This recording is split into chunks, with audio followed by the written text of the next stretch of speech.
All right, welcome to another deep dive. This time, we're going to be exploring some excerpts from this Zhuangzi, Mm. specifically Chapter 8, Okay. Join Toes. Joined toes. Interesting. Yeah, if you haven't come across this chapter before, the name itself might be a little bit intriguing, maybe even a little strange. Right. But trust me, this isn't just some ancient anatomy class, right? It's really a launch pad for a very unique perspective, I think, on what's natural, Yeah. what we even consider virtuous, Mm-hmm. and maybe even some things we need to let go of. Oh, I like that. Yeah, you hit the nail on the head there. The Zhuangzi is so good at using these vivid images Yeah. to shake up our thinking, and Yeah. joined toes is a really good example of that. So let's dive right in. The chapter starts off with this metaphor, right, of joined toes and extra fingers. Yeah. It gets us thinking, right? They exist, sure, Hmm. but are they really necessary? Right. And that's kind of where things get interesting, because the text takes this very simple question and applies it to our understanding of virtue. It's brilliant, really. It argues that just like those extra digits Okay. clinging to certain virtues like rigid righteousness or extreme benevolence, Right. they might not be as beneficial as we think. Okay. In fact, it could even be unnatural. It's like trying to force a square peg into a round hole, you know? Exactly. You might get it in there, but something's going to break. Yeah, and this all ties into the core of Taoist thought, right? Yeah.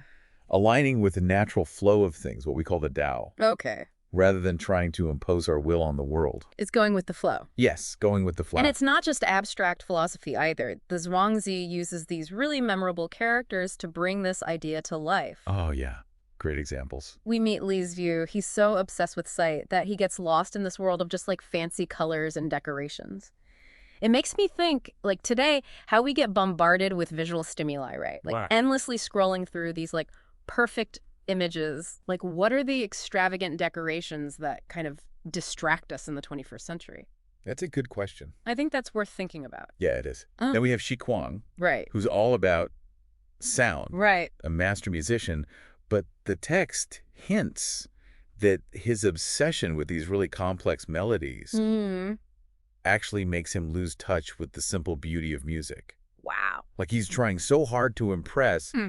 that he forgets to actually feel the music. It's almost like they're both missing the forest for the trees. Yeah. They're so focused on this one specific aspect of their senses Yeah. that they lose the bigger picture. Precisely. Yeah. And then that leads us to Zheng and Shi, Oh. who are so fixated on righteousness that they trap themselves and everyone around them Oh, wow. in all these empty rituals. Mm. It's not that rituals themselves are bad, but the Zhuangzi is urging us to look at the intention behind them. Yeah.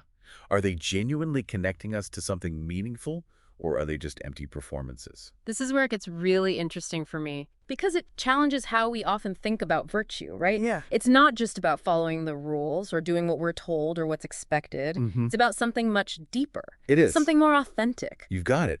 The Zhuangzi seems to be suggesting that true virtue Right. isn't something you achieve through just external actions or rigidly adhering to a code. Yeah. It's something that flows naturally from aligning with your true nature.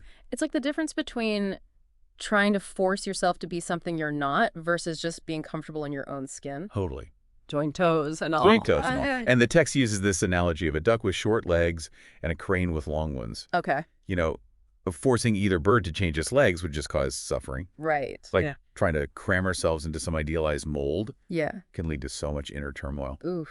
Yeah, I can feel that metaphor in my soul. Right. I think we've all been there. Yeah, Trying to live up to some expectation that doesn't really fit who we are. totally. Yeah. And that's one of the key invitations of this chapter, to ask ourselves, what feels forced in our own lives? Hmm.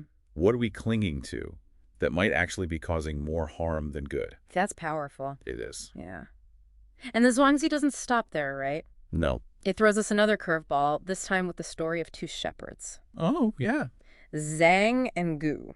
Okay. They both managed to lose their sheep, Mhm. but for very different reasons. Right. Zhang is absorbed in a book, Okay. while Gu is off playing games. Interesting. It seems like a simple story, but there's a lot to unpack there. There is. What's so fascinating is that even though their pursuits are on opposite ends of the spectrum, Yeah. one seemingly intellectual, the other purely for pleasure, they both end up neglecting their responsibilities. So it's not saying that reading is bad or that Yeah. playing games is bad. Yeah. No, It's pointing to something deeper. exactly. Yeah. It's suggesting that any extreme pursuit, Yeah. whether we perceive it as noble or frivolous, can lead to this loss of balance, a disconnect from our true selves. It makes me think about how we often get caught up in these very binary ways of thinking. Yeah. Yeah. Work versus play, intellect versus emotion, Right. self-care versus self-discipline. Right. Maybe the Zhuangzi's inviting us to move beyond those very rigid categories and find a more holistic way of being in the world. That's a brilliant insight. And it ties into another thought-provoking point the text raises. Is one path truly better than another if both lead to a kind of spiritual or moral sheep getting lost? Interesting. We have Bo Yi, who died for his reputation, and Rubber Z, who died for his greed. Okay. On the surface, their motivations seem completely different. Totally. And this Zhuangzi challenges us to look deeper. It's like the text is asking, did either of them truly live a fulfilling life?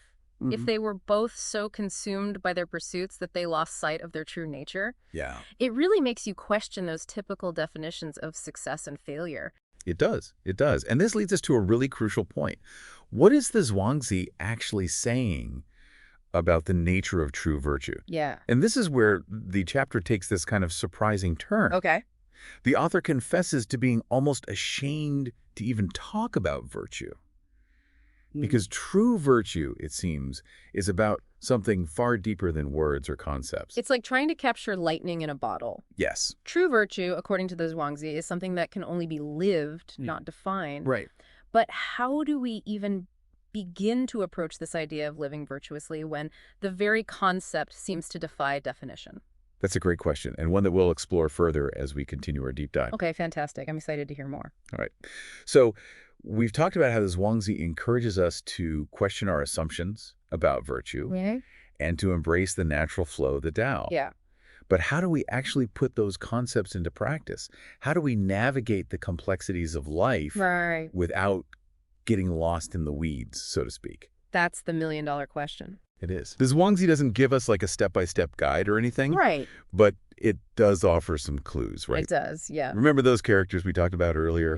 Li Zhu and Shi Kuang? Oh, yeah, the guy's obsessed with sight and sound. Yes. Right. Their stories really highlight the dangers of getting so caught up in the very superficial aspects of experience. Their fixation on the outward form caused them to miss the true essence, the deeper meaning that was beneath the surface. You know, Li Zhu with his extravagant decorations. Right. It makes me think about today with our obsession with material possessions and curated online personas. Right. It's like we're constantly striving for the perfect image, the perfect aesthetic, but we lose touch with what truly brings us joy and fulfillment. Yeah, it's like we're all trying to be Instagram influencers, in a way. In a way. Always on stage performing for this invisible audience.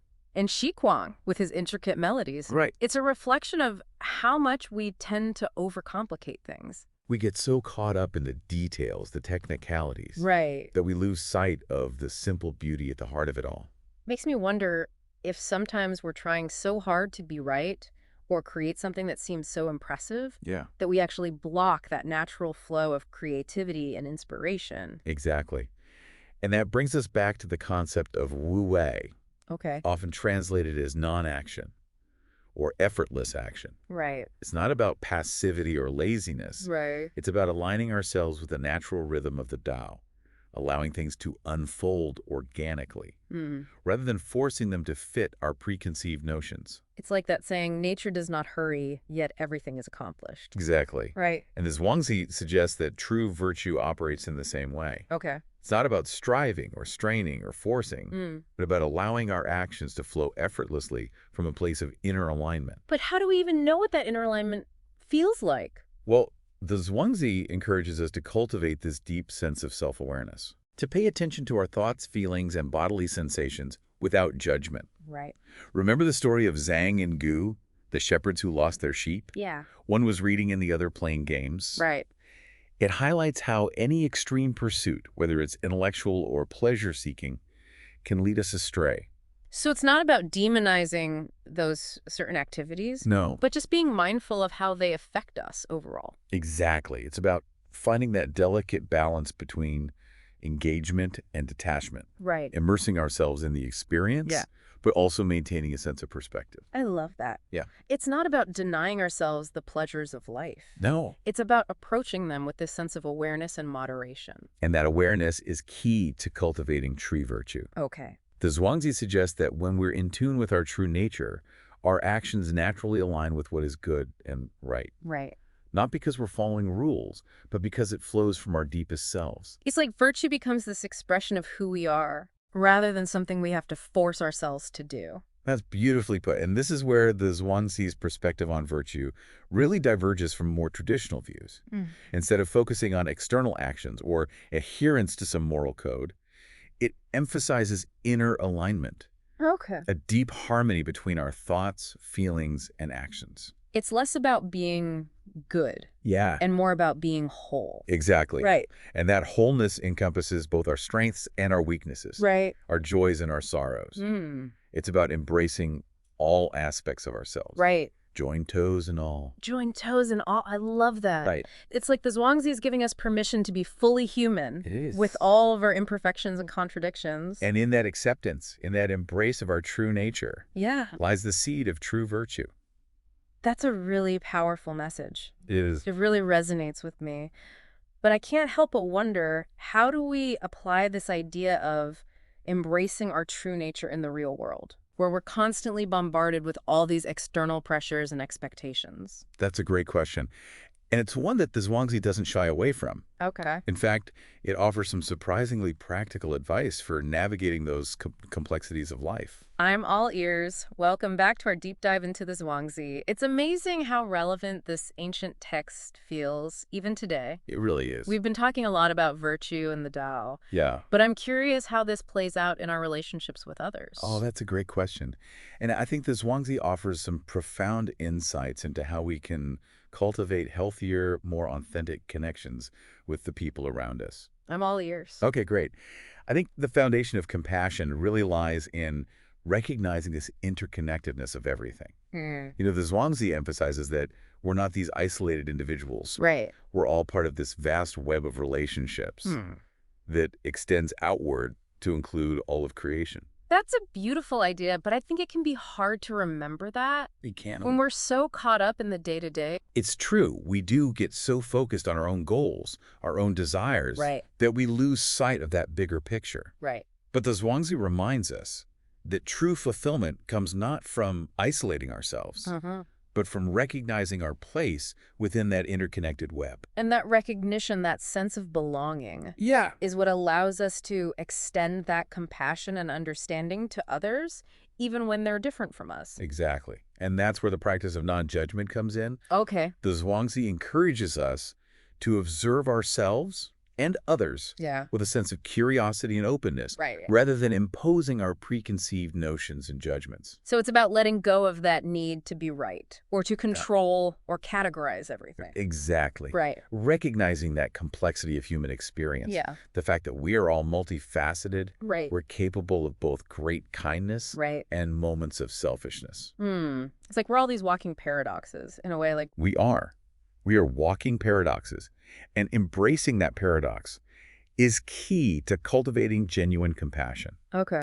It's about recognizing that we're all flawed, we're imperfect, Yeah. and those imperfections are part of what makes us unique and valuable. It's like the Japanese art of kintsugi, right? Oh, yeah. Where they repair broken pottery with gold. Beautiful. And it highlights the cracks, those imperfections, Yeah. rather than trying to hide them. I love that analogy. Yeah. And it really speaks to the Zhuangzi's emphasis on embracing our joined toes, you know, Right.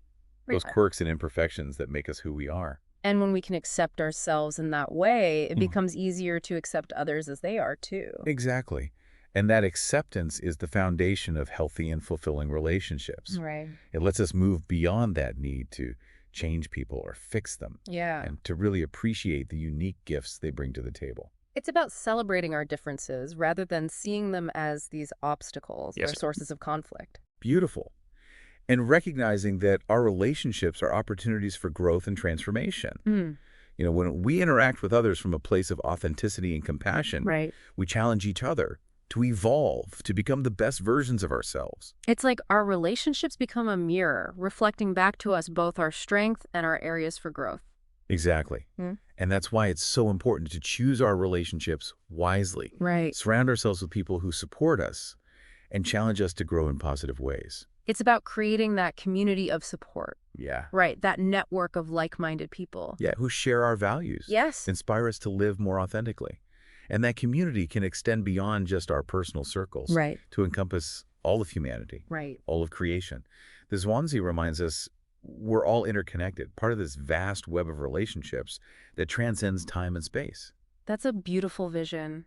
It gives me hope that we can create a world where compassion and understanding prevail. Me too. And the Zhuangzi offers a roadmap for getting there. Hmm. A path that begins with cultivating inner peace, embracing our true nature, and extending that same compassion and understanding to all beings. Well, I think that's a perfect note to end on. This deep dive into the Zhuangzi has been so enriching, and I'm so grateful for your insights. The pleasure was all mine. And for everyone listening, I encourage you to revisit this text, Yes, ponder its wisdom, and see how its teachings can inform your own lives. and remember, this is just the beginning of the journey. Right. The true wisdom of the Zhuangzi lies not in memorizing its words, but in embodying its principles in our daily lives. Keep exploring, keep questioning, Yeah. keep cultivating that inner harmony that allows true virtue to flow effortlessly into the world. Beautiful. Until next time, may you find peace, joy, and a deep sense of connection with all beings.